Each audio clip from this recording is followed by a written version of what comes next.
In today's business world, being an average CEO is no longer an option. That's why we're committed to equipping you with the resources and the tactics necessary to not just survive, but to thrive. You're listening to Not Your Average CEO Lifeline podcast, where we are more than just a voice in the crowd. Hi, everyone. Welcome back to another episode of Not Your Average CEO Lifeline. Today we have Elyse Archer with us. The topic today is going to be Elyse's coined term, the quantum leap your revenue. So, Elyse, welcome. Can you talk to our audience, let them know a little bit about yourself, about your strategy, and how you got here today? Oh my gosh. Yes. Well, thank you so much for having me, Nicole. This is so fun. So my name is Elyse Archer. I am the founder and CEO of She Sells and Superhuman Selling. And in addition to running my company, I am also a wife. My husband's in medical school. So we're on a crazy journey there. I'm a mama. I've got two little boys under 4. And yeah, I think like many entrepreneurs, my company was started because I saw a need in the marketplace. And so I came up in sales. I actually thought I was going to, I went to school for journalism. And then I remember in my news ed class one day, and this will date me, but I was going to be a newspaper reporter. This was my vision and goal. And I remember one day the professor sharing how much you would earn as a reporter. And even in my young age, I think it was probably 18, 19, I just remember thinking, mama likes nice things. I like shoes. It's not going to cut it. So made a pivot into sales, and I went into advertising sales, did well there. And what I will say though, that inspired the creation of my company and what we do now is that I felt like when I was in sales, when I was in corporate sales, there were so many gaps that were being taught that I felt like needed to be filled in terms of how sales was taught and things that we were told we needed to do to be successful in sales, which I think gives people that sales reluctance, which makes them feel uncomfortable or icky or like, oh, I love every part of my business except the selling part, right? Which I'm guessing some of your listeners may be able to relate to. And there were just a lot of things being taught that I didn't resonate with, like hard closing, things that I felt like were unethical, things that felt slimy, gross, et cetera. And so I found myself in my late 20s, top of the leaderboard at work in corporate.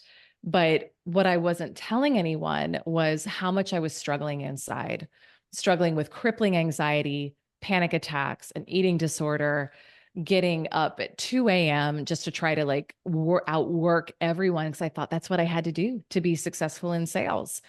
And so I was finally like, there's got to be another way. There's got to be another way to do this. And so I went on a journey to find a different approach to selling. And I started working under actually primarily female mentors. And this is no disrespect to the men because I love men. I'm a mom of a man, married to one. But so much of what I'd been taught had been taught a very masculine approach to selling. And so I started working with a lot of incredible female mentors, and I learned a different approach to sales and business. And I definitely went on a journey there. But what I will say is when I incorporated what we teach to our clients today, I was able to go from being stuck at the same income level for over a decade, working incredibly hard, to literally within 6 weeks, turning my annual income into my monthly income. And it wasn't by working harder. I actually worked less in that process. And so our company was designed to help. Now we have all genders, right, in our community, but especially with She Sells, it was designed to help women learn a way to sell and quantum leap their revenue in their business that actually feels really good to them and that creates the time and financial freedom that they were looking for when they first started their business. A lot of our community are moms, wives, not everyone, right? But some are aspiring. And for others, it's just like, I don't want to grind and work 90 hours a week to be successful and make the money I want to make. So yeah, we teach a process we call the 4 quadrants of quantum sales growth. And it's all based upon, I just reverse engineered the process that I took to be able to get unstuck in Quantum Leap so fast. And it's a really beautiful global community. And we've got an amazing team and amazing clients. And that is the high level, the short version of the story. That is an amazing story. I think so many of us can resonate with that Mm. feeling like you said, like on the outside, you were top of the leaderboard, everything was going great, but you weren't feeling that way Yeah. on the inside. And I think also for most people, especially women, that are starting their own businesses or growing a business, just that part of the sales part feels really challenging, Mm. even anxiety provoking, in many cases. And I love that you're just, on a mission to make that easier and smoother and come more naturally for so many people. I think that can be an absolute game changer. I Mm. know it's something that I do the sales, in our business, and have been doing it now, since we started, so like 16 or 17 years, and I still struggle with a lot of those things. So I Oh. think you can probably be helpful for someone at any stage.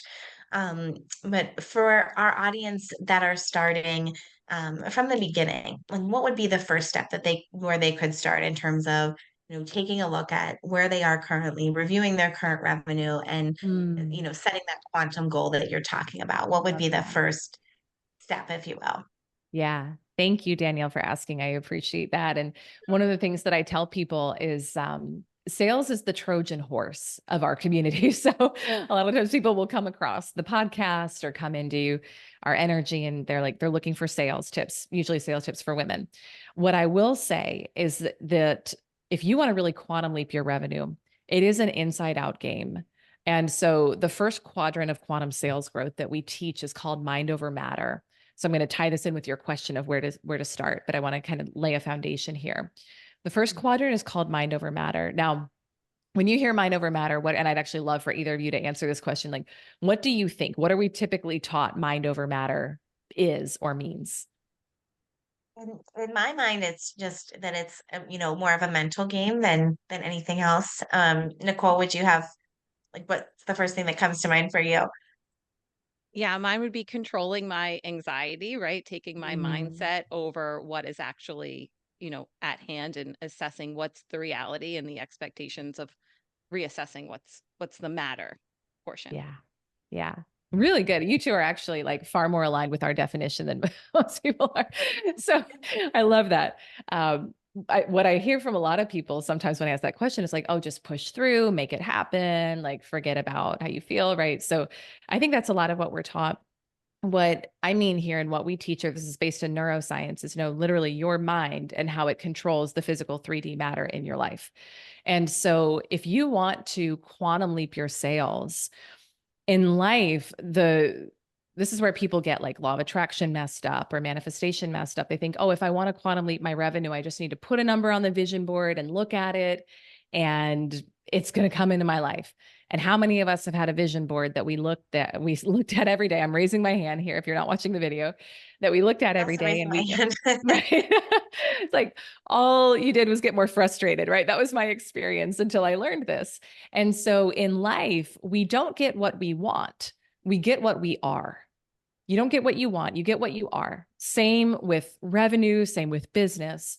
So the first thing I would say is stop looking at your past results, right? Your past, it's all old news. The revenue number, it's old news. The amount of money in your bank account, it's old news. It's all a reflection of how you were thinking, feeling, and acting in the past. Now, where most of us get caught up is we look at that. And if we don't like what we see, we emotionalize it and we beat ourselves up over it. And then because we focus on it and the observer effect in quantum physics, whatever we focus on expands, we focus on it, we keep that same pattern going. We keep creating the same result again and again in our business. So instead of looking at where you are right now, tap into this is my favorite question. If there were no consequences or limitations, what do you actually want?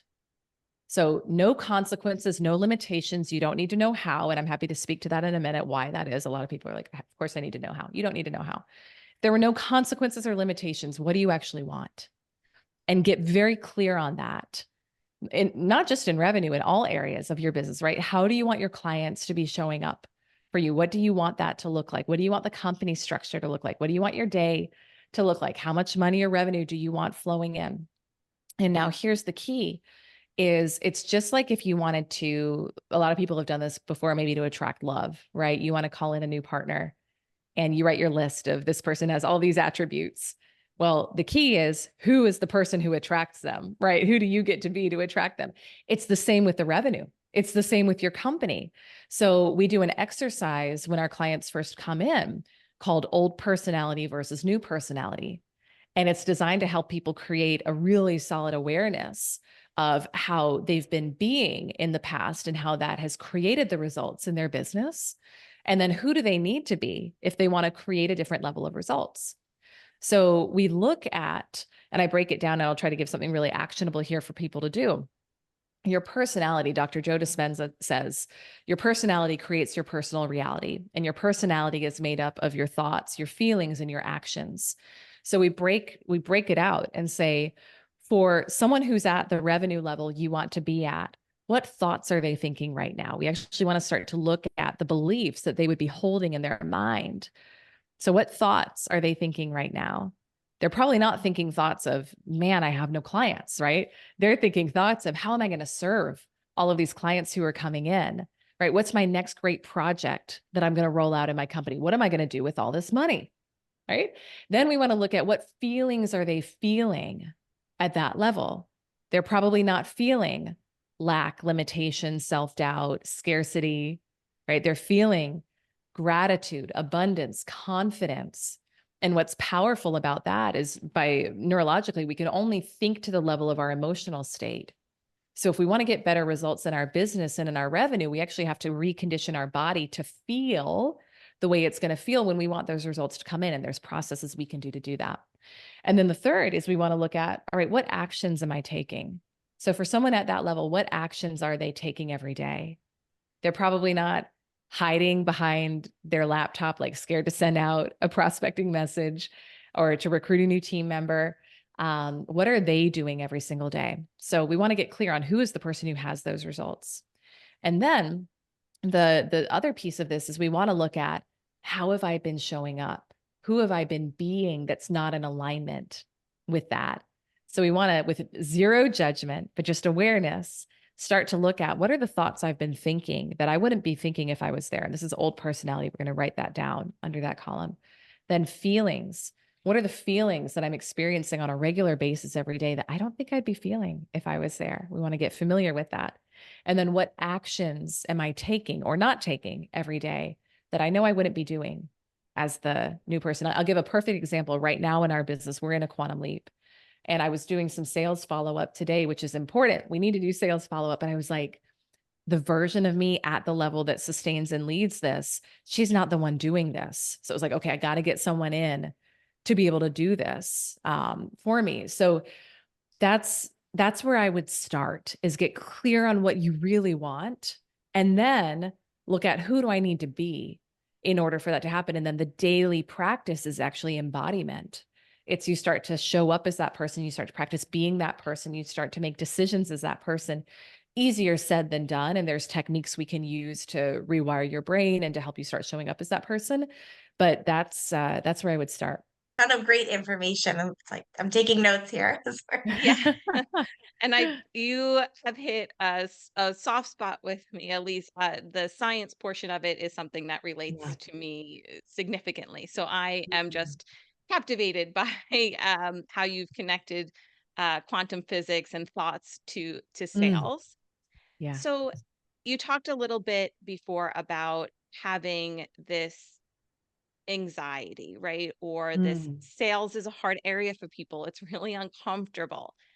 What advice do you have to make sales feel more natural, to mhm. empower yourself? What advice can you give to our listeners that are saying, sales is not me? Well, sales is not me. Danielle said she Okay. does the sales. I am not sales. What Yeah. advice can you give to those that really want to do it, right? Versus me Mm, who knows, I know I don't like this area. I am honing in yeah. on what my strong suit is. But those who really do want to be in sales, they just have this, it's not natural. I mean, it's Yeah. uncomfortable. What advice can you give them? Yeah. I mean, I think you have to take on the identity of someone who's really great at sales. Now, here's the thing, is you have to define sales. So if you're going to have a conflict, you're going to have an inner conflict if you think sales is somehow doing something wrong to someone else. If you think it's convincing someone to do something they shouldn't do, if you think it's quote unquote, taking money from people, if you think it's unethical, if you think it's slimy. So examine, what are your thoughts about sales, right? So we want to actually get clear on that first. And I used to have all of these thoughts and feelings, even though I was literally a sales coach, teaching people how to sell. There was a part of me that was like, oh, I still feel weird about this. So I teach everything that I've learned myself. Um, I think that if what you have is of service, and sometimes we've got to get sold on our own stuff. So especially if someone's listening to this and they're launching a new company, or maybe they've been running it for a while, but they haven't stopped to really think about it. Um, you have to have such belief in what it is that you're doing that of course you want to sell it. Of course you want to get people in your company. Of course you want to get them in your programs. That's how I feel about our company. I know the transformation. If someone gets in, I see it every single day. So I'm always selling. I love selling because I believe in it so much. Um, sometimes we've got to do our inner work around that too, right? To really get sold on us. So your clients will always just mirror back to you how you're feeling about you. They'll mirror back to you on sales calls, how sold you are on you and on what you're selling. For me personally, something that has helped, and this is going to be different for everyone, but I feel like I'm kind of a channel for this work. It's not a personal thing so much as I want to be a channel for this work to flow through, to be able to serve and help as many people as possible. But I think for all of us, as entrepreneurs, my friend Rory Vaden says, your calling is someone else's signal. So the fact that you have a calling to do what you want to do means that there is someone, and more likely many someones out there, who are asking for this, not just from anyone, but from you, who would be so happy if they knew that you had the solution to their problem. And so our job is to get out of the way and be available to serve and be available to be of service. So I would do this inner work to say, number one, like, why is what I'm selling of such service, right? What is the transformation that people get? And if you've got an existing business, you can think about your top client success stories. You can think about testimonials. You can think about all of those things. If you're launching something new, right? Why do you want to do it? Maybe let's just say you're a coach or a consultant. You've been coaching people on the side for years. They're getting transformation. You're like, man, I should finally get paid for this. Think about those success stories. So tap into that and get into service, and then, study or follow great entrepreneurs, because great entrepreneurs are generally great salespeople too. So you got to be able to sell your own thing and think about, like, how do they think? What's the energy they hold when they're doing a webinar or when they're on an enrollment call? I am not pushy. So this is really important. I think if we think that being good at sales means that you're pushing people into selling, there's something called lean back energy that I use on sales calls, where it's like, I'm energetically leaning back. I believe in go where you're wanted, not where you're needed. So I hold the energy of knowing that what we have to offer is amazing, that it changes people's lives. And I don't chase people. Now I do follow up, but it's not in an energy of chasing. I don't chase. I don't try to convince. I hold the energy of someone, with their goal accomplished, and I allow them to rise up to this level if they're committed to achieving their goals the way that they want to. So there's a lot of energy in it that's important. But those are some things I would say to start. Could you talk a little bit about that? How, like, what the distinction for you is between chasing versus Yeah. the following up? I'm really interested in that. Yeah, absolutely. So it's oh my gosh, that's a great question. All right, let me try to answer this in the time the time we have. So we also teach masculine and feminine energy within our community, within our programs. And so masculine feminine energy has nothing to do with your gender. We all have both types of energy, but masculine energy in sales and business is going to be things like your systems and your structure. So it's your CRM, it's your calendar, it's your technology stack, right? It's all the tools, the systems, the structure, it's the support that you use to move your business forward. We need to have a follow-up system in place for unsold leads. We need to have a follow-up system in place for our clients, right? So I have that. I use a CRM. I use that every day. And I'm in there every day, like, okay, who do I want to follow up with today? Who needs a reach out? But the key is The energy that I'm doing it in is unattached. I am not attached to who buys from me and who doesn't. Now, a lot of this comes from understanding the neuroscience of sales success. And that when you do the inner work to understand how to reprogram your mind and your subconscious belief system, that you're achieving your goal, whatever the revenue goal is, you can create a program that will help you achieve it. All right. This is possible. But when we do that, we get to be attached to what, but not who and not how. So I'm never attached to who has to become my client. What I'm committed to is my goals are happening. Now I'm also open to the timeline. If I've got a goal for this month and it doesn't happen this month, it's like, great, it's going to happen next month. Not a big deal. Like I know it's coming. Um, so I don't get in like drama about that. But when I'm doing my follow-up, it's like, I'm going to do my part. I'm going to reach out to people who I want to work with, who I think could really benefit from us. But it's not in an energy of pleading or chasing, or I'm less than them. It would be like, hey, Danielle, it was so great to connect last week for our call. I love what we talked about, your vision of X, Y, and Z. Hey, I know I promised that I'd touch base with you today, so I just wanted to circle back. We've got an amazing call coming up next Wednesday in our program. I'd love to have you as part of it. Let me know if you had any other questions on this, if I can help support you in getting enrolled. I'd love to have you as part of this for our next call on Wednesday. And I know you'd get so much out of it. It would be better than that. It would be more specific to that, but it's kind of that energy where it's like, it's not, does that kind of help and maybe give an example? Yeah, that's perfect. Yeah. Yeah. Awesome. Yeah, I thought that was a great example because we all know how to fill in the gaps, right? And to be more specific. But Yeah, you exactly. laid it out really nicely.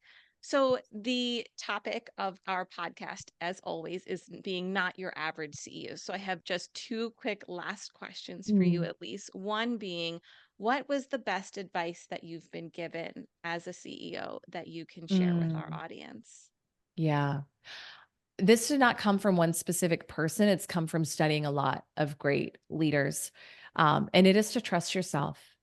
It sounds so simple, but it's so important. I see, especially the women in our community, not trusting themselves when we first connect with them, not trusting their desire for more, making themselves wrong for wanting the business or life that they desire, not trusting their instincts in terms of how they feel like they want to grow their business, and looking and making themselves wrong for, how they feel like they want to sell or how they want to lead their team. I would say trust yourself, trust your desire. Your desires are green lights. So whatever you have a vision for, whatever the company is, whatever the revenue amount is, the team, the impact, the lifestyle, you want to work your business a couple hours a day and have great revenue, guess what? You can set things up to do that. It's all your beliefs. Trust that desire for more, and trust how you're feeling called to do it as well. And our last question, what does being not an average CEO mean to you? I went to a concert this weekend for Gypsy Kings. I don't know if anyone listening is a fan. It was me and a fair amount of a lot older people all there dancing, but it was great. And the final song that he sang, now I don't know the translation in Italian, but it's the song "I Did It My Way." And I actually got really moved emotionally when he was singing it, because I thought, I've learned under a lot of great mentors in my life, and I'm very privileged and grateful to have done that. And yet I've also had to really break belief barriers in terms of what's possible. I'll just share a real quick example. I remember when I worked with my first mentor, who was running a $3.5 million business, working 2 to 3 hours a day with 3 little kids at home. And I was like, there was a part of me that didn't believe it was possible, but I learned a way to do things my way. I learned a way to build a business that works within my life, that allows me to be there with my kids a lot of the time and still run a beautiful, successful company. And so give yourself the permission. It kind of ties in with the first piece of advice, to trust yourself, but give yourself permission to do things your way and to make your own rules about what business and sales and life success are going to look like for you. Love it. Mm. That is very, very true. Yeah. Yeah. So can you tell our audience, and we will of course include it in the show notes as we always do, Mm. but can you tell them where they can find more from you? Oh, thank you so much, Nicole, for asking. Yeah. So if I could, can I share a free training that's like a deep dive into some of what we talked about today? Is that okay? Oh, that would be fantastic. I'm sure our Okay. audience And would I love think it. Yeah, Nicole that and would I be will great. probably be taking that too. Yeah. Awesome. Okay. So if you go to elisearcher.com/4 quadrants, it's the number 4 quadrants. We have a free deep dive training on those 4 quadrants of quantum sales growth that you can take. So elisearcher.com/4 quadrants is probably the best place to go after this to do more. So that's where I would go. Thank you, Elyse. It was so Yeah. wonderful to hear Oh, from you. And I hope everyone listening goes. We'll include the link in the notes for you to easy Mm. access. But thank you so much. It was so wonderful to hear from you today. Thank you both for having me. You've been listening to Not Your Average CEO Lifeline with your hosts Danielle Cuomo, CEO, and Nicole Glitchio Els, COO. This podcast has been sponsored by Virtual Assist USA. If you'd like to know more about the hosts or exploring virtual assistant services, visit virtualassistusa.com for more information.